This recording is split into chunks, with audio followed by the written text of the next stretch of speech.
Hey guys, how's it going? I hope everyone's doing really well out there today. In this video, we're going to take a look at an open source document management platform called Papra. Now, Papra is designed to be simple to use and accessible to just about everyone.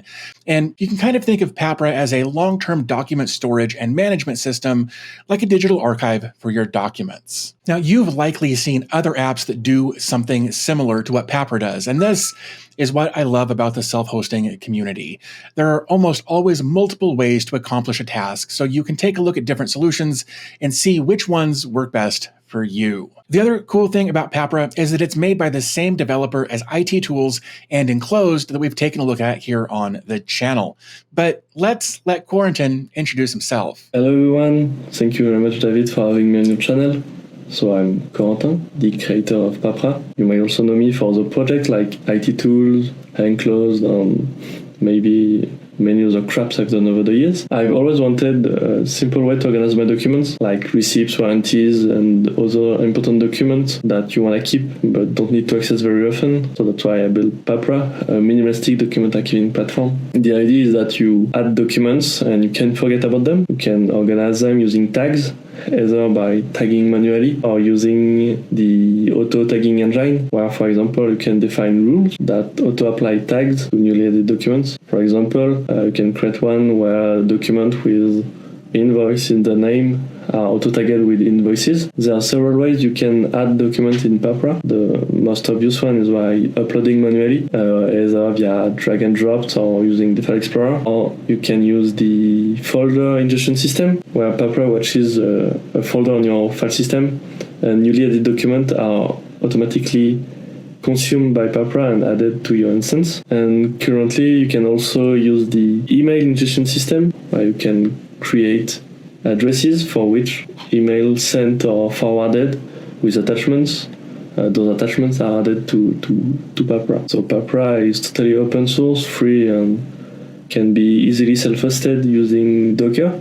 I've created a single lightweight image that is easy to set up. You may also join our Discord community, where I gather feedbacks and provide supports for people that are trying to spin up Papra instances.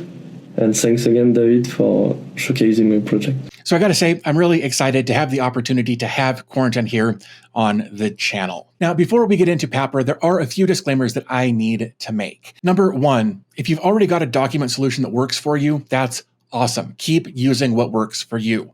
I'm not trying to tell you that you should use Papra over what you've already got working. This is just meant to be a demonstration of Papra in its current form. Now, that said, I do encourage you to install it and check it out for yourself just to see what you think of it. Number two, as I mentioned before, yes, there are other ways that you could accomplish the same things that I'm going to show you in this video. This is just one option on how you can safely store your documents in the privacy of your own home lab. Number three, this solution will be using Docker to facilitate the services that we're using for this setup. Now, that said, I won't be going into details on how to use or install Docker, as it is outside the scope of this video, but be sure to refer to other resources to learn how to get started with Docker and Docker Compose. Number four, and this is, I think, the last thing, I'm not the developer of this project, and I'm not associated with this project in any way other than chatting with the developer. So if you've got questions about functionality or features or errors or whatever, I'm not going to be able to help you nearly as much as the developers will. They've got a GitHub and a Discord where you'll have a better time getting answers to these types of questions. And of course, I will have all of that linked in the video description. Also, we did a live stream this last weekend to take an initial look at Papra and had Corentin in the chat answering questions along the way. And of course, I'll also have that linked in the video description. So with all of that out of the way, let's take a look at my demo instance of Papra, and then we'll talk about how to get it installed. Now, along the way, we'll talk about a few different things about setting up and configuring Papra. So this is my demo instance of Papra, and it's just kind of set up for the sake of demonstrating both today as well as the live stream that we again did just a few days ago. We'll just kind of take a quick look at the different areas, and then we'll start diving into the functionality and how this works. So top left, of course, we've got the icon that will just take us back to the homepage. And of course, that reset us to a different organization, but that's fine. So right here, we are at the organization that I've got set up for the sake of demonstration. The other one was, again, for that live stream. Over here, we can click on all organizations and we can see the different organizations that are set up. For the sake of this, we're just going to go into my organization. And again, over here below this, in that left column, we've got a link to the GitHub repository, which is right there, of course, and then the Blue Sky account for Papra. At the very bottom of this left column, we've got the version, which is currently version 0.6.2. So this is still fairly early development, but it's there so you can kind of keep an eye on which version you happen to be on. Next, up here in the next column over, again, we've got organizations. This is the organization we started in. But if we wanted to, we could switch to a different organization, or we can actually come over here and create a new organization.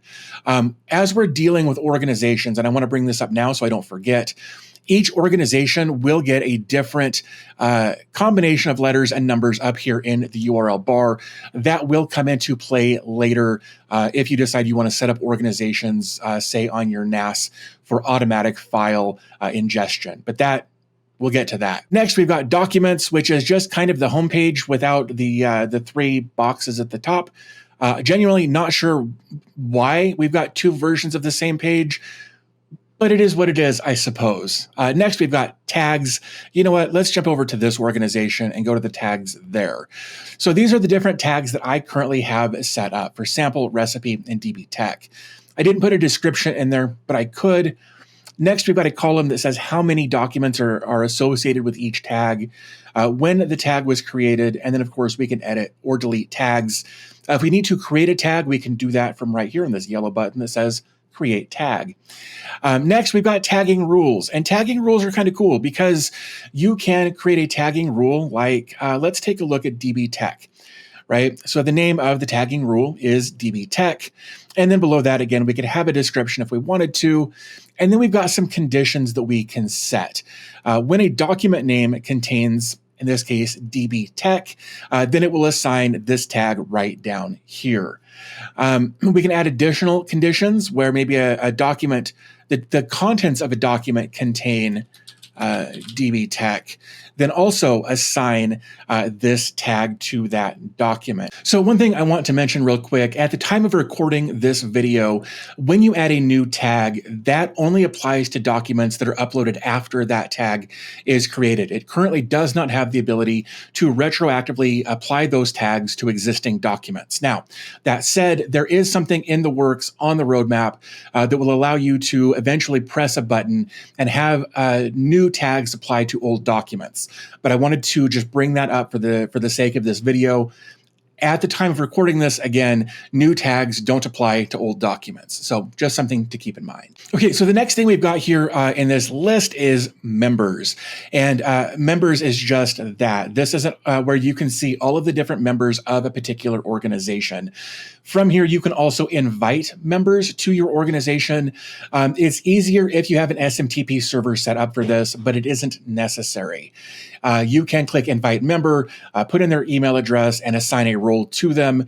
And if you have an SMTP server set up, that person will get an email letting them know that you have invited them.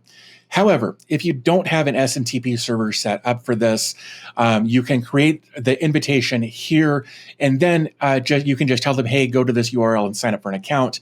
And then they'll be able to go back and see invitations, or they'll be able to see the invitation that they've got for that organization. Also from here, if you've invited other people, you can see people that you've invited to your organization and their current status, including their email address, their member, or their role, their status, and when that invitation was created. And if you need to, you can cancel that invitation from here. So invitations is kind of a cool thing that honestly kept me from making this video until now, because I wanted to make sure that members and organizations and that sort of thing was in place to make sure that this was as functional as it could be before we introduce the project to the world. So a couple more quick things in this column. We've got deleted documents here, and that is exactly what it sounds like. This is all deleted documents that will be stored in this trash bin for 30 days. Beyond that, they will start getting deleted to clear up space. From here, you can see what all of those are. When it was deleted, you can restore or delete them from here, or you can click delete all right there and get rid of all of those documents. The last section over here is settings. And again, we've got the option for organization name, where you can adjust that if you need to, or delete the organization. Just be careful with that. From here, we've also got intake emails. This is kind of an extra bit of functionality where you can basically email yourself and have those documents ingested automatically. Now, at the time of recording this video, intake emails or pulling documents from emails does require one of two different third-party solutions, whether that is Owl Relay, which if you're going to do, I would encourage, because it's also built by the same developer as this. That's Corentin. He's got an email relay service that you can use for this, or any number of other things. The other option that you could use if you wanted to set up an email relay is to use Cloudflare email workers, but that's a whole other separate thing. And we're not going to get into either of those because the instructions are very clear and easy to follow on the Papra website. The last section under under organization settings is webhooks. You can create a webhook if you need to do that. It's just never been something that I've done. I've never been a webhook guy for the most part, but there is a webhook section in here if that suits your use case. So moving back to the homepage for this organization, across the top we've got search, where you can do that. You can search for commands or documents. So if I were to do, and it filters very quickly, so you can see what documents meet the criteria of what you've typed in so far, and I love that. Or again, down here, you can switch the theme to light, dark, or system mode. And I love that is there. We can close out of that. Next, we've got import a document, which is, it's to import a document from here, to upload a document from the browser. Again, next, we've got the ability to switch light mode, dark mode, or system mode. And then here, we've got account settings where we can change, we can't change our email address, but we can change our name and log out. From here, we've also got API keys, where if you needed to create an API key for something, you could. And then there's invitations. And if you were a user who was invited but didn't get an email, this is where you would find your invitations to join different organizations. Now, that said, we can also come up here and see all of that up here, including log out, which we saw on that previous page. And there's the option to switch between English and French. Those are the two current languages available. If you've got the ability, maybe put in a pull request or something to add additional languages to this. I think that would be kind of a cool way to contribute if you've got that option. Now, the last section of this page is the big area still, but below that, we've got the ability to upload a document from here on this page. We can see the total number of documents that we've uploaded and the total size that we're using for this. I don't know what that was. We can also see latest imported documents with their file name, including an icon for what that file MIME type or extension happens to be. Some of these, well, we'll get back to that. So here we've got, file name. It's a PDF for a recipe. We can see that the recipe tag was applied to this one way or the other. We can see when it was created, and then we can do document details, rename the document, or delete the document from the three little dots that are right there. Now, the other thing to keep in mind for this, at least again, at the time of recording this video, only certain file types will have a preview associated with them. So if I click recipe, hey, look, there is our recipe, right? And if it's available, you can also, you can grab some text out of there and copy it or search for it. But also in here, you can see the ID, the name, the type, the size, when it was created, that sort of thing. We can rename it from here. Content, we can actually see all of the content that's in there. That's kind of cool. That's kind of how, or that is how the system uses basically OCR to read through the title and the text of a document to be able to categorize it and tag it appropriately. Next, we've got activity. This document was created a day ago by me. Again, going up, since I guess that's what we're doing here, we can search for tags, we can create tags, we can add tags, we can delete, open in a new tab, or download. And again, more information here about that file. If we go back a page, let's come down to this one that says brochure. This is a Word doc. This is a docx file extension. And if we click this, oh, that's a PDF. I clicked the wrong one. Word document, brochure. There we go. So again, it's got all of this same information over here, but isn't able to read the content in that particular file extension, that docx. So as a result of that, it's also not going to show us a preview of that document. I believe that is being worked on, but just working with so many different types of file extensions is a lot. So I'm sure that these will come along the way as the development continues. But I wanted to point out that not every document will have the option to have a preview of it, like a PDF, or if we come back, we can come down here and there's a text file, and there we're able to see that. We're able to see the content, the activity, that sort of thing. Certain file types have previews and others don't. So let's just take a quick moment to talk about uploading documents and where I think there might be a little bit of confusion initially. If we jump over here to my desktop, of course, we can click import here or upload here. They'll take them to the same place based on the organization that you happen to be in. So if I click upload document, we're just going to grab this docx file right there.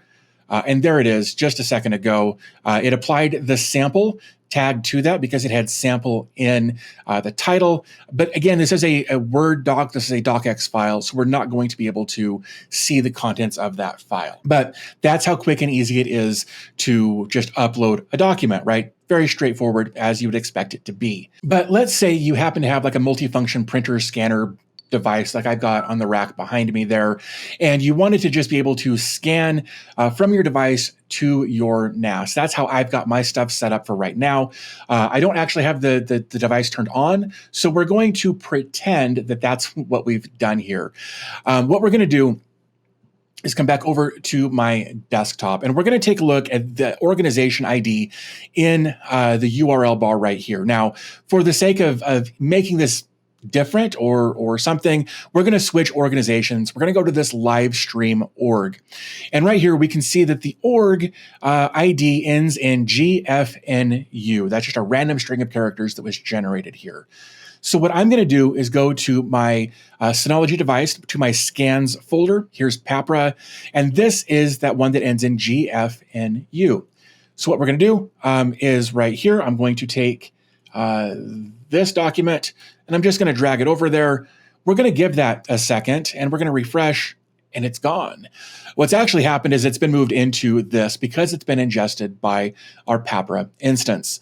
So if I come back over to here, right there is that document that we just uploaded or scanned in to our scan folder for this particular organization. So that's kind of how you can get an idea of how to upload to different organizations. You actually have to go, if you're uploading or scanning and you want it to go to a specific organization, you need to pick the appropriate organization folder for this. Now, I believe that there will be the option to name your own organization here rather than just having it be a random string of characters.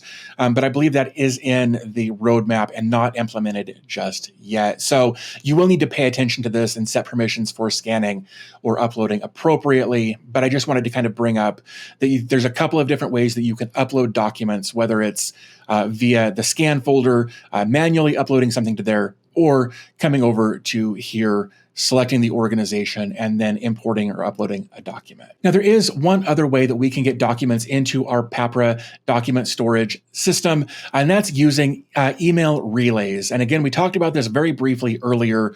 And again, it's outside the scope of what I want to cover in this video, but there's instructions here on how to use Owl Relay. Again, another service that was developed by Corentin, the same developer who made Papra and others. But there's also the option to set up intake emails with Cloudflare email workers. This is much more involved as far as the setup process is concerned, but he does a really great job in putting all of the documentation together to make this as easy as it can be using either of these different methods. So there was kind of an overview, a little longer than I expected it to take, as far as how to use Papra, at least in a very kind of generic sense. There's probably a million different ways that you could set this up to use it differently than how I might, and I encourage you to explore those. So now that we've taken a look at how to basically use Papra, let's take a look at how easy it is to get set up. So jumping over to the Papra docs, of course, this is the introduction page, and here is the self-hosting section. So if we click on using Docker, there are some Docker commands that we could run. This is a quick deployment that does very, very little. There are image variants that we'll talk about here in a little bit. There's rootless and root, and I'll explain why I had to use the root version here in a minute. We've got persistent data configuration, which is probably what you're going to want to do, and there are all of the commands for that as well. And of course, different ways that you can pull the image depending on which repository you prefer to use. And then, of course, there's more information about how to update Papra. If we come over to the next section here, there's Docker Compose. And again, there's more information on, like, here's a basic Docker Compose file and how to start it and how to access it. Just, again, very basic information on how to use a very basic setup for this. Now, what I love is that he's also built a Docker Compose generator that I actually was able to help with a little bit as far as ideas. So we're going to click Docker Compose generator. And right here is said generator. Now, if you're just going to host this locally and not expose it to the internet, you may need to or want to change this port to something else. Let's just make it 1, 2, 3, 4. And here we can see that it updated the app base URL. If we scroll down, it also updated right here under the ports. So it's updating in both places simultaneously, as well as the client base URL and the server base URL, which will almost always be the same URL. If you were going to, say, put this on a domain name, you might type in, HTTPS papra.yoursite.com. And then if we scroll down, it again kept the port that we added earlier, or we changed earlier, but has updated these URLs automatically for us. So he's making this very, very simple for us to set up and not have to guess what each thing should be. Next, we can select our image source, whether we want that to be GitHub or Docker Hub. We can change our service name if we wanted to do that, if I could type today. And here we can see that it changed the service name down here as well. We've got an auth secret for like setting cookies and that sort of thing. We've got a volume path. Now, depending on where you're hosting this or where you're setting this up, your volume path will likely change.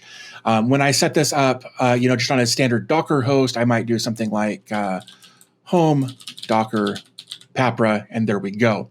And then, of course, down here, it changed our volume right here for us on the fly, so we don't have to mess with it later. Now, that said, when I wanted to install this on my Synology device so that I could have the scan folder work with my scanner printer device, I had to change that to volume 1 / configs / Papra, right? Or something to that general effect. Now, here's the thing. Using the rootless image here is probably the better option for security's sake. That said, in order for me to get this to work on my Synology device, I did need to switch this to root. Just because of the way Synology permissions work, this was the better option, because even when I came down here and used rootless and set my PUID and PGID for the user down here, Synology just didn't care. And rather than just switching that to 00, I just came up here and set this to root. And then it just took that out and used the root image instead. So you may want to play with that depending on your setup to see which one works better for you while still maintaining the best level of security for your setup. Now, if you're just going to put this, in an LXC or a VM, and you're not going to have it attached to a scan folder, like I've talked about several times here, your ingestion folder may not matter. It will just upload to your volume path, and it should be fine. If you wanted to set that up, though, you could, again, set up that to be, volume 1 / scans / Papra, for example, right? So you want to play with that depending on what your use case happens to be, whether you need an ingestion folder or not. And then the next option down here is for intake emails, whether you want to enable or disable that. you can do that. Now, here's the thing. In order for intake emails to work, whether you use Owl Relay or the Cloudflare email worker, your Papra instance has to be accessible to the internet at, like papra.mysite.com or whatever. If you don't want to set this up to make it accessible from the internet, you're not going to be able to use intake emails. And I just wanted to clarify that a little bit. So you would set up, say Owl Relay. You would go follow the instructions in the guide over here for Owl Relay, get your API key, put that in right there. And everything else has already been generated for us here. And right there would be our Docker Compose. So I'm going to dumb this down a little bit just so that I don't have a bunch of unnecessary stuff in here for what I'm doing. I also want to change this to be home/docker/papra app data. That's fine. I'm going to use the rootless mode because we don't need that for a very basic setup. And then I also want to change my app base URL to this IP address. Like so, just because, where did it go? There it is. Oops. HTTP, like that. And then we'll need to manually re-add that 1, 2, 3, 4, like so. And again, it's already generated all of this for us. So we can just highlight this, copy, come back over to Portainer, or you could come into your terminal window and deploy it that way as well, if that's what you wanted to do.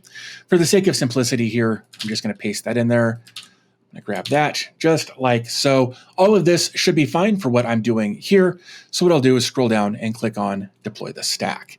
We'll give this a minute to spin up, and then we'll check it out. And here we are just a couple of moments later, and we can see that everything appears to be working. This all looks good. And if we come over, we can see this. We're going to have to create an account to start with here. So we're going to go ahead and do that. I think I'd actually like to see the password in there, or having to enter the password twice just to make sure things weren't fat-fingered. But I think that is acceptable for right now. We'll click register. Here it's saying, hey, let's create an organization for you. We can click create. And there we go. So now we've created our organization, and we can see that our organization URL or identifier is up there. And of course, we can click select files. And just that quickly and easily, there we go. Now we're uploading these files to our setup. So that's how to set this up in a very, very basic way using the configurator for the sake of getting just the basics configured here. But if we want to take it a step farther, we can come back to our Papra docs and come over to configuration. And from here, we're going to get a lot more information as far as what we have available to us for configuration files here, where we've got things like the base URL and the client and the server and all of that sort of stuff, which we've already got in our Docker Compose that we saw a moment ago. If we wanted to go even farther, we can come down here where it says complete env. And here we can set all kinds of different environment variables, again, for the base URL, client and server, trusted origins, the port, server API route, timeout, just all kinds of different things in here. If you wanted to store this on S3, you could do that as well. We've got B2 bucket IDs. We've got Azure Blob IDs. Do we want to enable password reset? Yes or no? Do we want to enable or disable registration to allow for other people to create accounts? There's a ton of information in here, and I don't want to go through all of this. There's some SMTP stuff for sending notifications for new account invites and for password resets, that sort of thing. So there's a lot of information in here. And if you scroll down farther, there's more information about each of those different environment variables. So again, all of this will be linked in the video description. So there's Papra, at least as it stands in early June 2025. This application has been under heavy development since the first of the year and is again still actively being developed with new features and new things being added all of the time. So if you watch this video in more of the future than maybe I'm thinking, you're going to watch this in the future. I always say that, and I always realize that you're always going to be watching this in the future. That said, things may have changed by the time you watch this. So as I mentioned in the earlier part of this video, I encourage you to read through the documentation, put in feature requests or questions either on the GitHub or in their Discord server. I'll have all of that linked in the video description. If you'd like to support Papra and its development, you can go over to the GitHub repository to give it a star or even sponsor the project if you want to go that route. If you'd like to help support support the channel that you're watching right now, you can like and subscribe if you haven't already. You can also become a channel member or a patron. Either of those options will give you early-ish access to my content with no YouTube ads and no baked-in ads either. So that's completely up to you. If you want to do that, you can. It's not obligatory, but I wanted to share it just in case. So with that said, I'm going to wrap this up. I want to thank you guys for spending a few minutes of your day with me here today, and I'll talk to you in the next video.